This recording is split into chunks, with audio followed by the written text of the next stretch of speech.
Bismillahirrahmanirrahim. Assalamualaikum warahmatullahi wabarakatuh.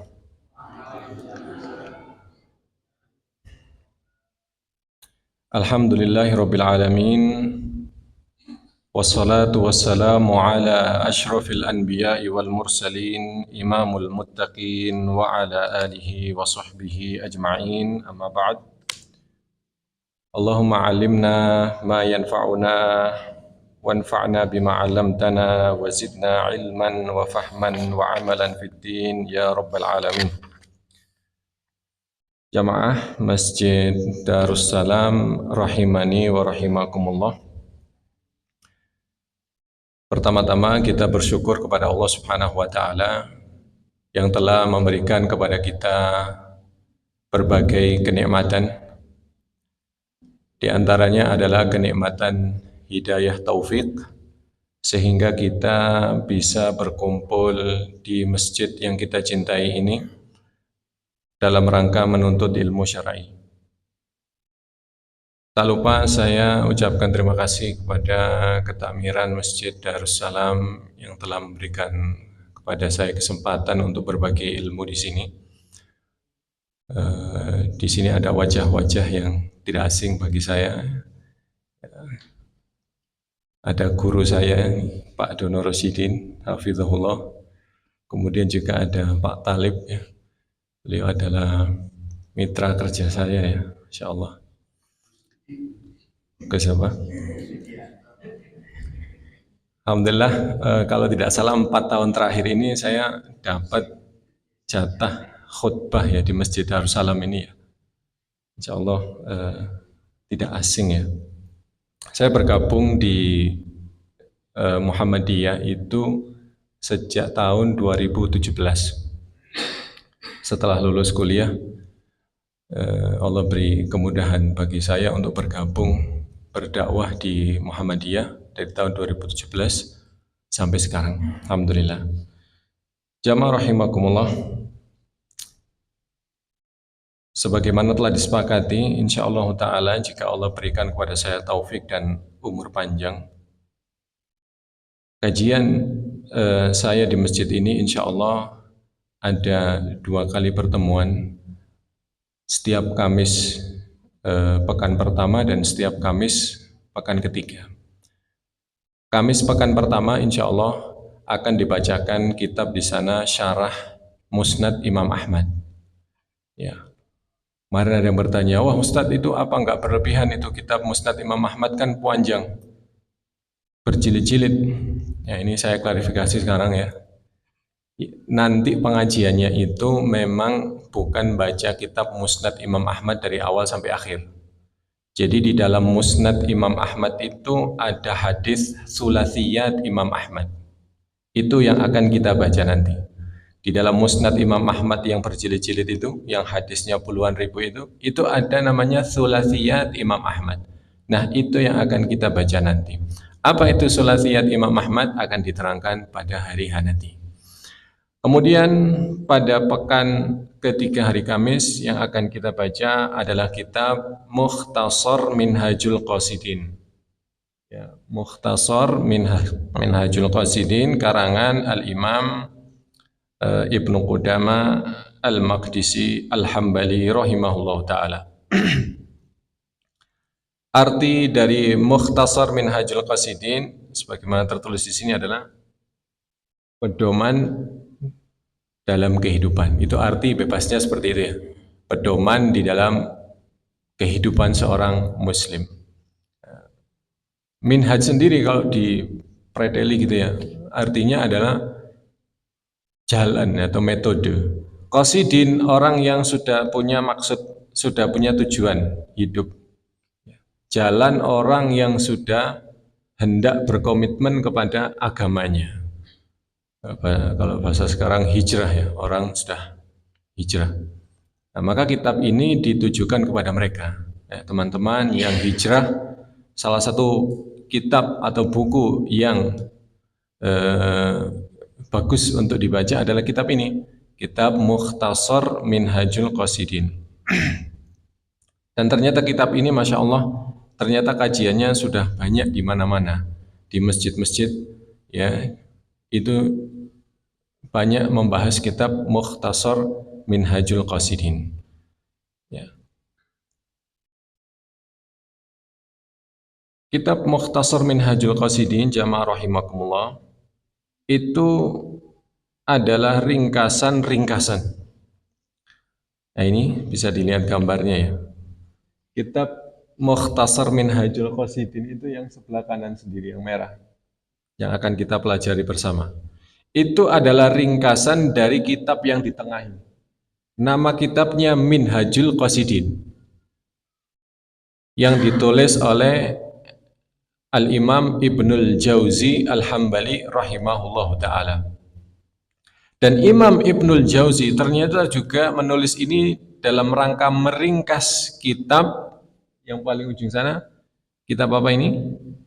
Kitab Ihya Ulumuddin. Ya, kitab yang sangat terkenal ya, apalagi di Indonesia. Kitab Ihya Ulumuddin. Jadi pada hakikatnya kita ini belajar kitab Ihya Ulumuddin tapi versi mukhtasar, versi yang diringkas oleh dua ulama madhab Hambali tadi. Yang pertama Ibnul Jauzi, kemudian diringkas lagi oleh ulama generasi berikutnya, yaitu Al-Imam Ahmad bin Abdurrahman Al-Maqdisi atau yang dikenal dengan Ibnu Qudama, wafat tahun 687 Hijriah. Namun yang perlu jadi catatan di sini ya, kalau saya perhatikan di kitab-kitab, dan ini kitab sudah ada terjemahannya ya, semua kitab ini sudah ada terjemahannya, versi Indonesianya itu sudah ada. Kalau kitab Mukhtasar Minhajul Qasidin, saya perhatikan terjemahan yang baik itu adalah terbitan Pustaka Darul Haq. Karena beberapa pustaka saya perhatikan penerjemahnya masih ada kekeliruan.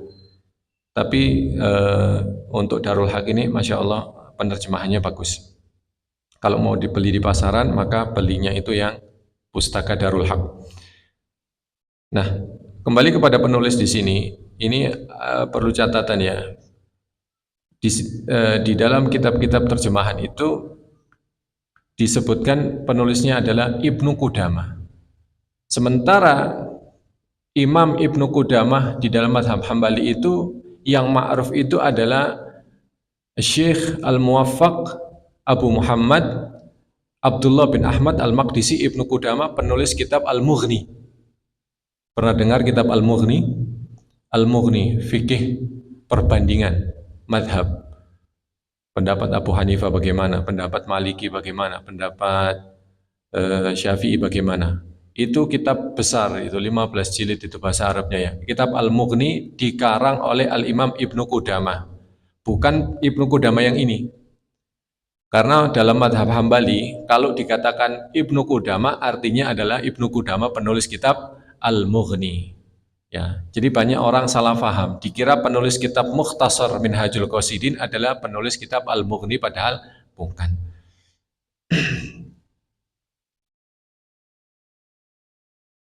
Jika kita berbicara tentang Mukhtasar Minhajul Qasidin, kita pasti juga akan berbicara tentang kitab Ihya Ulumuddin. Ini untuk tambahan wawasan saja ya. Tapi sebelum itu, sebelum kita membahas kitab Ihya Ulumuddin, ini ada tentang gambaran ya, gambaran kitab Mukhtasar Minhajul Qasidin itu isinya apa saja. Ya, ini pembahasan kitabnya itu ada 4. Yang pertama berkaitan dengan al-ibadat, macam-macam ibadah dan fadilahnya. Kemudian yang kedua adalah al-adat, kebiasaan-kebiasaan seperti jual beli ya. Di sini saya tulis makan, minum, safar, adab-adab dan lain sebagainya. Kemudian yang ketiga adalah al-muhlikat, perusak. Ya, hal-hal yang merusak. Kemudian ada al-munjiat, hal-hal yang menyelamatkan. Hal-hal merusak di sini seperti hasad, iri, dengki, dendam, sombong dan lain sebagainya, serta ada solusinya nanti. Kemudian al-munjiat seperti taubat, sabar, syukur, roja, khauf dan lain sebagainya. Ini isi dari kitab Mukhtasar Minhajul Qasidin, hanya membahas atau meliputi 4 hal ini saja. Urut-urutan ini sama seperti di kitab Ihya Ulumuddin. Kalau antum membuka kitab Ihya Ulumuddin, Al-Imam Ghazali juga mengurutkan pembahasan kitabnya itu tidak keluar dari 4 pembahasan ini. Nah, profil penulis ya, namanya adalah Ahmad bin Abdurrahman bin Abi Umar Al-Maqdisi Al-Hambali. Lahir di Damaskus, Suria 651 Hijriah dan wafat di Suria juga tahun 687 Hijriah. Ya, memang ulama-ulama madhab Hambali itu pusatnya itu awalnya di Suria, di Syam, di Palestina dan di Suria. Kemudian setelah itu menyebar ke Mesir dan berakhir di Najd ya sampai sekarang. Beliau penulis kitab ini yaitu memiliki pujian-pujian ya dari para ulama banyak sekali. Ini saya nukil satu saja dari kitab Tarikh Al-Barzali jilid 2 halaman 193 di mana dikatakan bahwa Imam Ahmad bin Abdurrahman Al-Maqdisi Al-Hambali itu kana khatibul jabal wa qadil quda wa mudarrisun aktsarul madaris wa syaikhul hanabilah wa kana faqihan fadilan sari'ul hifdi jayyidul fahmi kabirul makarim syahman syuja'an. Beliau ini ya disifati ya ini oleh yang menyaksikan beliau, yang sezaman dengan beliau. Beliau itu adalah seorang khatib yang luar biasa. Khatib dan juga beliau itu adalah qadhi, hakim. Wa mudarrisun aksarul madaris. Beliau juga mengajar di banyak tempat, banyak sekolah-sekolah, ya, ngajar. Wa syaikhul hanabilah. Beliau adalah syekhnya madhab Hambali ketika itu. Wa kana faqihan fadilan. Beliau adalah orang yang faqih, ya, syari'ul hifzi, yang cepat hafalannya, jayyidul fahmi, hafalannya pemahamannya itu bagus. Ya. Kabirul makarim, beliau adalah orang yang disegani. Syahman syuja'an, beliau orangnya berbadan besar dan pemberani. Ya, ini adalah sifat dari Al-Imam Ahmad bin Abdurrahman Al-Maqdisi rahimahullah taala. Kemudian di sini ada muqaddimah kitab ya, ini lupa tidak saya input ya muqaddimah, harusnya saya tampilkan di sini tapi tidak apa-apa. Intinya Syekh Ahmad bin Abdurrahman Al-Maqdisi ini ya membaca kitabnya Ibnul Jauzi, beliau merasa ini kitab yang luar biasa, ini kitab yang sangat bermanfaat untuk kaum muslimin sehingga beliau tapi beliau merasa ini masih kepanjangan gitu. Akhirnya beliau meringkas kitab Ibnul Jauzi tersebut dengan memberi nama kitab Mukhtasar Minhajul Qasidin. Dan di sana disebutkan juga muqaddimah yang ditulis oleh Imam Ibnul Jauzi, tidak dihapus oleh Imam Ahmad bin Abdurrahman Al-Maqdisi, muqaddimah dari Imam Ibnul Jauzi, di mana dalam kitab itu Ibnul Jauzi mengkritisi kitab Ihya Ulumuddin. Ya. Beliau memang menulis ringkasan kitab Ihya Ulumuddin, ya, memuji Imam Ghazali, serta mengakui keilmuan beliau dan tetap menyebarkan kitab Ihya Ulumuddin tapi versinya Ibnul Jauzi. Ya. Apa yang beliau lakukan? Ya, Ibnul Jauzi beliau menghapus riwayat-riwayat yang dinilai oleh Imam Ibnul Jauzi itu adalah riwayat-riwayat palsu. Tidak ada sanadnya kepada Rasulullah Sallallahu Alaihi Wasallam. Dihapusi semua, ya, hadis-hadis palsu oleh Al-Imam Ibnul Jauzi, ya, kemudian jadilah kitab Minhajul Qasidin. Ya. Memang kitab Ihya Ulumuddin ini banyak para ulama yang mengkritisinya. Di antaranya, yang pertama Al-Imam Ibnul Jauzi itu sendiri. Ya. Beliau mengatakan di sana ada hadis-hadis palsu yang dibawakan oleh Al-Imam Al-Ghazali. Kemudian ulama lain yang mengkritisi adalah Al-Imam At-Turtusi Al-Maliki. Beliau mengatakan di dalamnya ada hadis-hadis palsu. Kemudian yang ketiga Syekhul Islam Ibnu Taimiyah rahimahullah taala. Beliau juga mengatakan di sana terdapat hadis-hadis palsu. Kemudian juga Imam Al-Zahabi dan terakhir Al-Imam Al-Iraqi. Semua melakukan penelitian kepada kitab ini ya, karena agungnya kitab ini ya. Sehingga banyak para ulama yang ramai meneliti kitab tersebut. Ya. Tanpa mengurangi keutamaan dari Al-Imam Imam Ghazali itu sendiri. Dan memang masalah mengkritisi seperti ini sudah menjadi hal biasa ya di antara para ulama, itu biasa. Ya. Sejak abad 2 Hijriah itu para ulama itu sudah saling mengkritisi. Namun mereka mengkritisi itu dengan adab ya, dengan adab ilmiah ya, serta bukan dalam rangka memusuhi juga ya.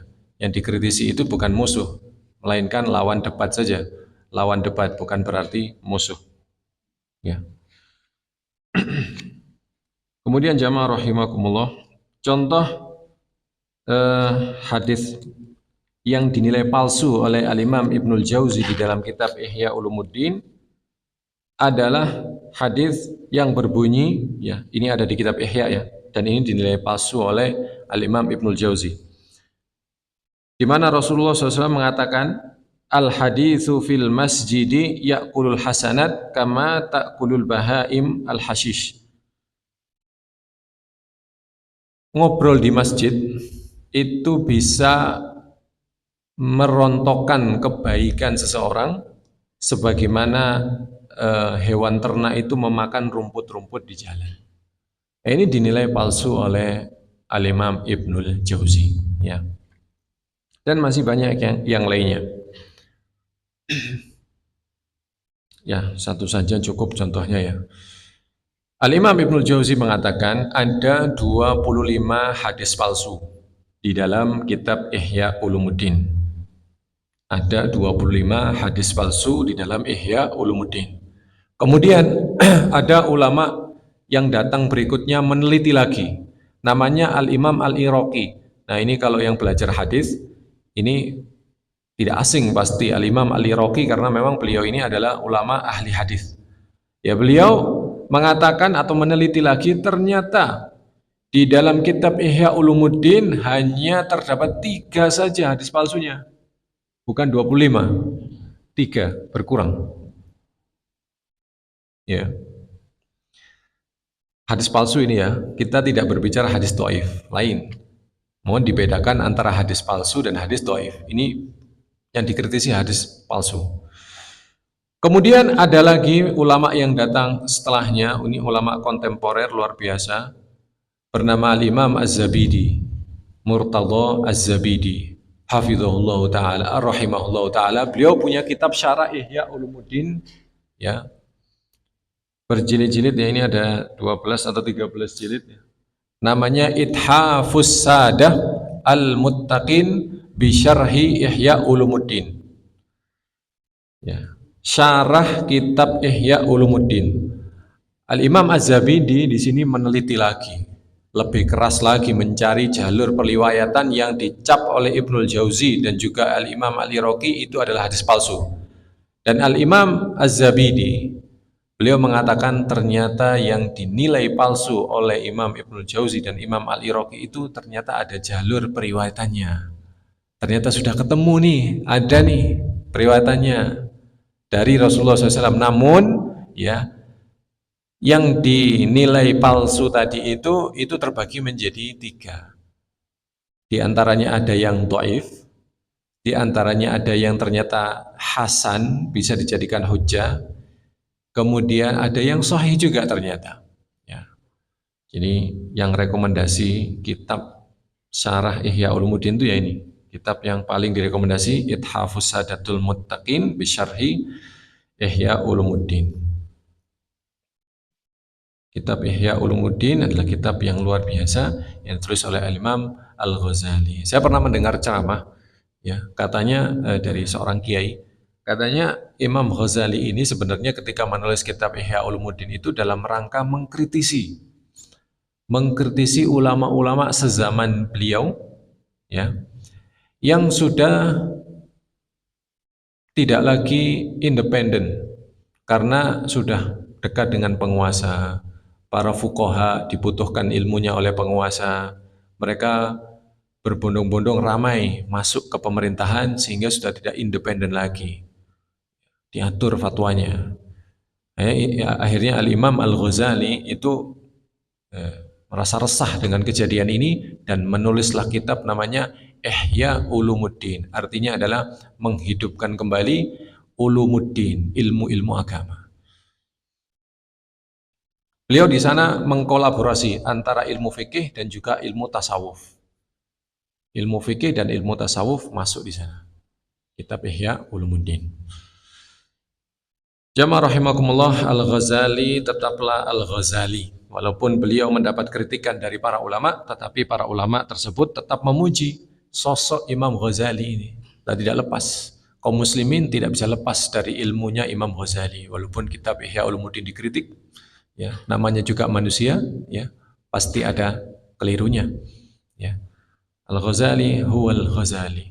Ada banyak sekali pujian. Termasuk di antara yang tadi ulama-ulama yang saya sebutkan ketika mengkritik Imam Ghazali seperti Imam Dzahabi, Imam Syekhul Islam Taimiyah, Al-Imam Ali Roqi, Al-Imam Ibnul Jauzi, itu tidak hanya mengkritik saja, tapi juga memuji kedudukan sosok Imam Ghazali ini. Bahkan Imam Ghazali ini punya gelar, namanya apa? Gelarnya Imam Ghazali, ada yang tahu? Hujjatul Islam. Ya, Hujjatul Islam, hujjahnya Islam, luar biasa, kuat. Pemikirannya kuat, ilmunya kuat, Al-Imam Ghazali. Disebutkan di sini oleh Imam Adz-Dzahabi. Farahimahullahu Imam Abu Hamid. Semoga Allah Subhanahu wa taala merahmati Imam Abu Hamid yakni Ghazali. Fa aina mithlahu fi ulumihi wa fadailihi? Mana orang yang seperti beliau di zamannya? Mana? Ditantang oleh Al-Imam Adz-Dzahabi. Walakin, tapi kata Imam Az-Zahabi, la nadda'i ismatahu minal ghalat wal khata' wala taqlidal fil usul. Tapi ya kita tahu bahwa beliau ini bukan orang yang maksum. Ada kelirunya, ada salahnya, dan tidak boleh seseorang itu taklid ya kepada ulama di dalam masalah usul. Usul ini masalah prinsip ya. Masalah prinsip, masalah akidah itu tidak boleh taklid. Ya, kalau masalah furu', masalah fikih boleh taklid. Baik jamaah rahimakumullah, itu tentang muqaddimah kitab Mukhtasar Minhajul Qasidin. Sekarang kita masuk ke dalam kitab Mukhtasar Minhajul Qasidin. Sebagaimana saya jelaskan tadi, ya, bahwa kitab Mukhtasar Minhajul Qasidin ataupun kitab Minhajul Qasidin ataupun kitab Ihya Ulumuddin pembahasannya tidak lepas dari 4 hal ini.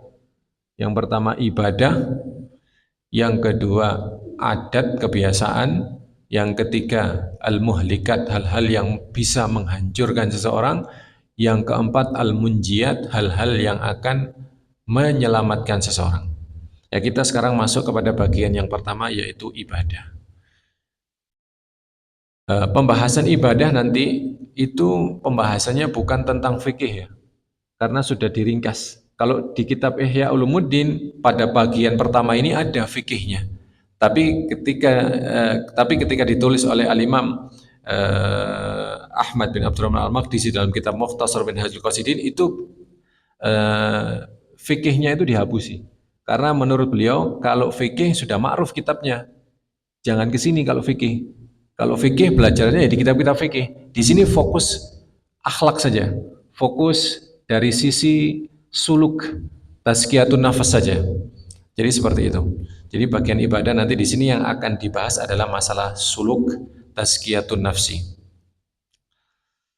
Ya.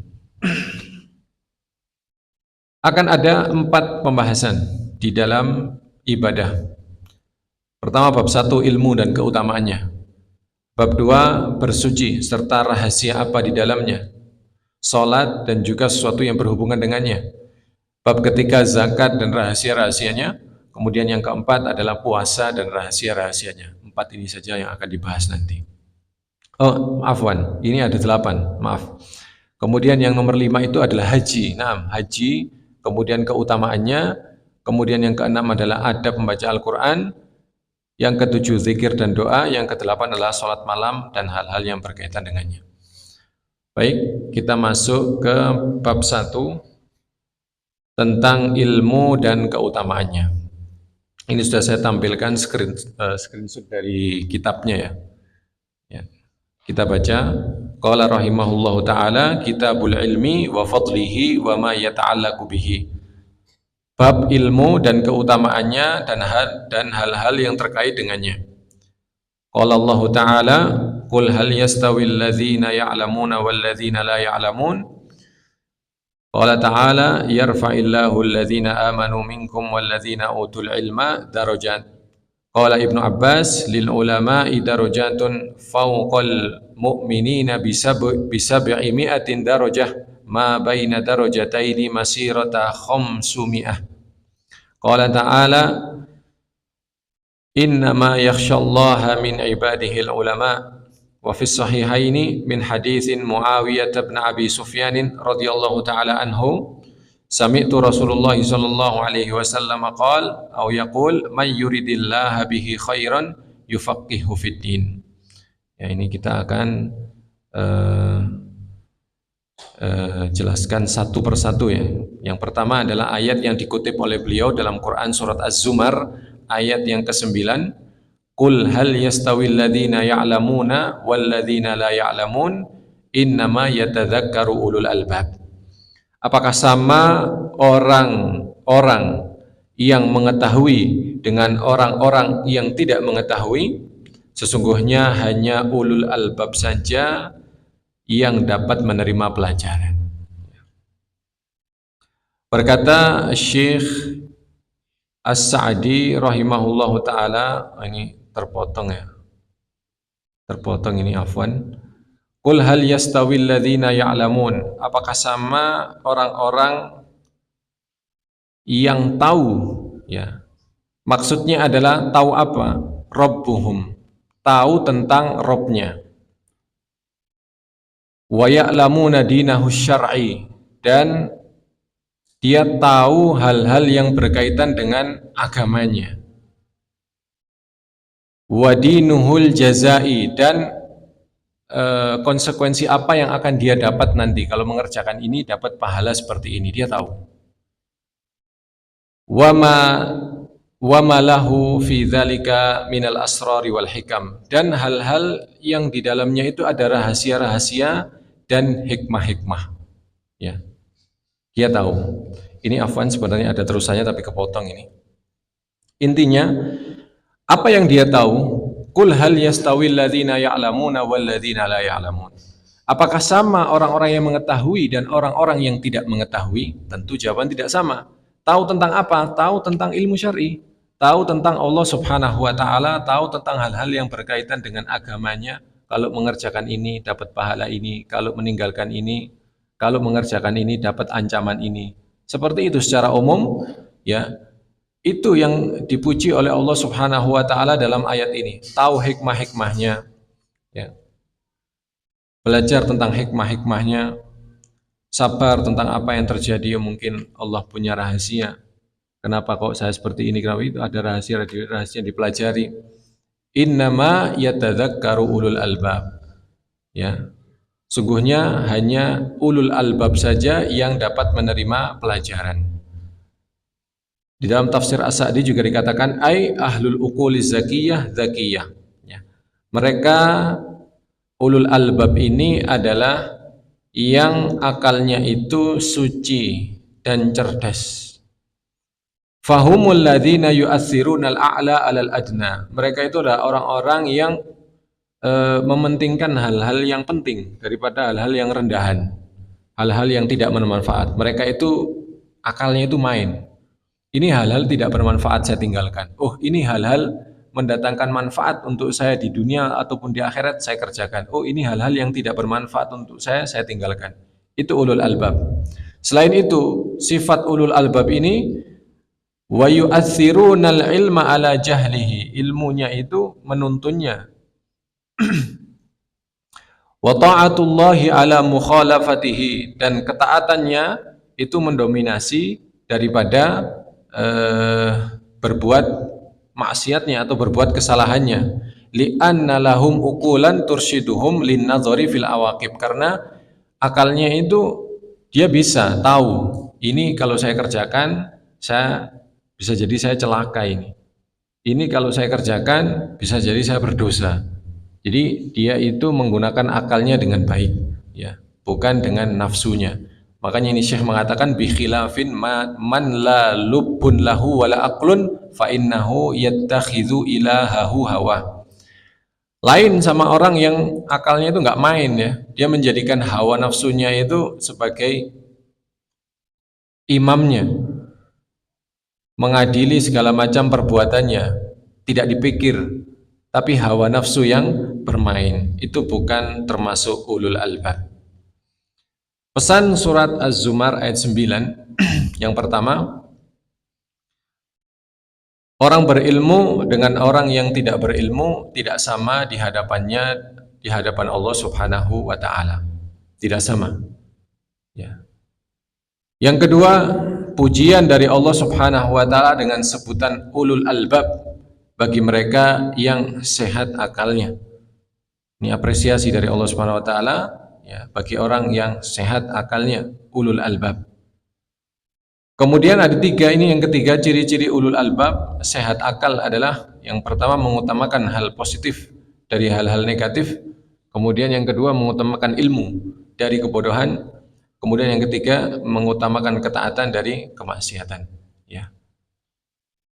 Inilah ciri-ciri ulul albab. Kemudian Syekh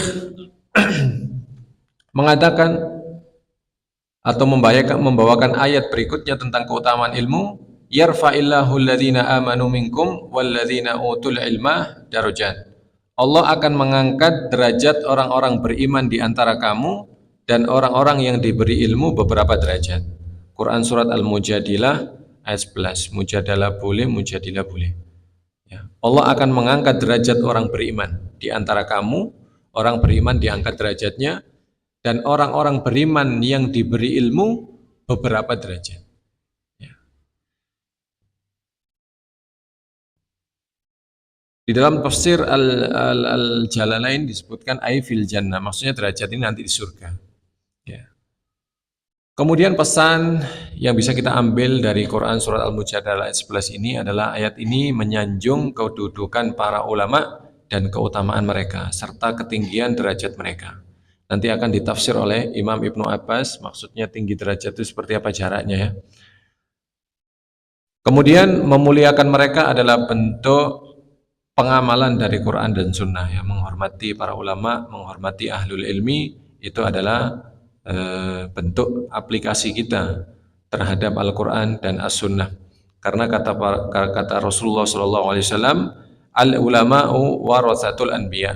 Ulama itu adalah pewaris para nabi. Kemudian Al-Imam Ibnu Abbas radhiyallahu taala anhu, beliau menafsirkan ayat tadi, yarfa'illahu alladhina amanu minkum walladhina utul ilma darajat. Tafsiran Ibnu Abbas, beliau mengatakan lil ulama'i darajatun fauqal mu'minina bisa bu'mi'ah darajah. Orang-orang berilmu di antara ahli iman, ya. Orang-orang berilmu di antara ahli iman itu jarak derajatnya itu sampai 700 derajat, ya. Ma baina darajataini masirata khamsumi'ati am. Antara derajat satu menuju derajat yang lainnya itu sama dengan jarak perjalanan 500 tahun. Ya. Orang mukmin biasa sama orang mukmin berilmu itu punya level jaraknya di mata Allah Subhanahu wa taala itu 700 kali lipat. Dari derajat satu ke derajat yang lainnya itu membutuhkan waktu, kata Imam Ibnu Abbas, selama 500 tahun, subhanallah. Ya, tentu Al-Imam Ibnu Abbas ketika membawakan tafsir ini, beliau mendengarnya dari siapa? Apakah mungkin Al-Imam Ibnu Abbas atau sahabat Ibnu Abbas ini mengarang cerita, berkhayal gitu, ya? Tidak mungkin. Pasti beliau mendengar dari sahabat-sahabat yang lain atau bahkan mendengarnya dari Rasulullah SAW. Karena asar ini, riwayat ini itu tidak dikritiki oleh Imam Ibnul Jauzi. Ibnul Jauzi kan tadi mengkritisi nih, ada hadis-hadis palsu di dalam kitab Ihya, tapi yang ini nggak dikritisi. Artinya Imam Ibnul Jauzi setuju dengan perkataan atau riwayat yang ini. Al-Imam Al-Iraqi juga tidak mengkritisi ini, ya. Artinya ini adalah atharun yang sahihun dari Ibnu Abbas, dan Ibnu Abbas tidak mungkin berhayal di dalam menyampaikan ini. Pasti Ibnu Abbas mendengarnya dari sahabat yang lain yang lebih senior, atau bahkan juga dari Rasulullah Shallallahu Alaihi Wasallam. Tentu di sini adalah orang berilmu yang mengamalkan ilmunya, ya, bukan orang yang cuma memperkaya ilmu dan wawasan saja. Karena kalau orang hanya memperkaya ilmu dan wawasan saja, itu malah menjadi malapetaka baginya. Bisa jadi kalau dia ada unsur riya di sana, maka dia adalah orang pertama yang akan menjadi bahan bakarnya api neraka, waliyadzubillah. Pujian-pujian Allah Subhanahu wa taala di dalam ayat-ayat Al-Qur'an tentang orang berilmu, itu semuanya adalah orang berilmu yang mengamalkan ilmunya. Bukan hanya orang berilmu yang memperkaya wawasan saja, bukan. Yang diangkat derajatnya oleh Allah yang berilmu dan beramal. Ya.